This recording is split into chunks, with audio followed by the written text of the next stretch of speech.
Here's Alder de Meyer showing his father how it's done. Couldn't do this time what you did. He couldn't do last time what you did this time. Listen, I can't blame him. What I know he taught me, but it's about applying and kind of getting to know her. The less you do on her, the better she is. And this race popped up, and there was about 3 or 4 in the race, and I told Candice I want to ride her, and she's like, "Are you sure?" It's like, "No, listen, please just trust me." I think once you get it to be in that sort of zone and in the element, she starts warming up into it. And I was cantering at the 300. I was passing them by while they're all skipping a length clear, and she still had a bit to do, but I knew the minute I'm repressed and I allow her to build up that momentum that she's got a nice turn of foot and she's got a few gears. She's a nice sort of filly. She's just tricky when you don't get her in that comfort zone, you know. So then she seems to be a little bit average, but given her, if you give her every opportunity, I think she can still pick off a few more. For now, she seems to sprint quite nicely, and I think we must just stick to that, you know.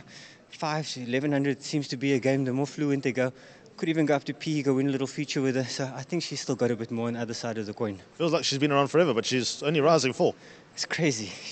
It does seem like she's been around a while, but I do think Candice has got the best out of her now. She looked quite good in the parade ring. I was a little worried at home, but she turned out a picture here. So whoever followed her, I saw she was favourite. But yeah, she's been a bit tough to follow. But as I said, we found out what her next things are now, and yeah, she's quite effective that way. So I think we can follow with a bit more confidence now moving forward. Good international colours, well played. Thanks so much, Brad. Well done. Thank you to Mr. Irwin? Mr. Irwin, of course. Team Bella, Mr. Irwin, really appreciate it. He's a big fan and big supporter of the yard, Candice.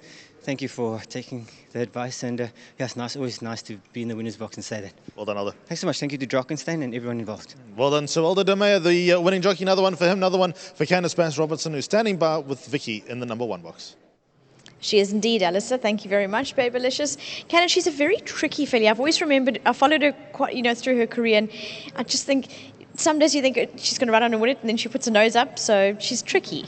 Yeah, she's not easy, Vicky, and Aldo did say to me in the week, just put me on this filly. He says I'm the only one who knows how to ride her, and he actually really does know how to ride her very well, and I think you saw that today. I thought he had her beautifully placed. I think the secret is to get her switched off properly, and then she finds a good finish. And I also scratched my head a little bit with her because I think maybe she needs further.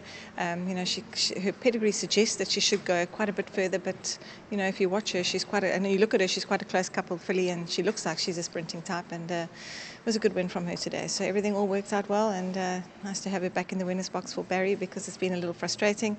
Yeah, Vicky. As I say, super win from her today. Both my fillies in this race were looking pretty well today, and they both ran accordingly, so I'm happy with them. Yes, well, that was 1 and 3, if I'm not mistaken. Yeah, first and third, that's right. So just well done to Barry and to Nant, and then also to my sponsors, Betway. Thank you. Well done. Thank you.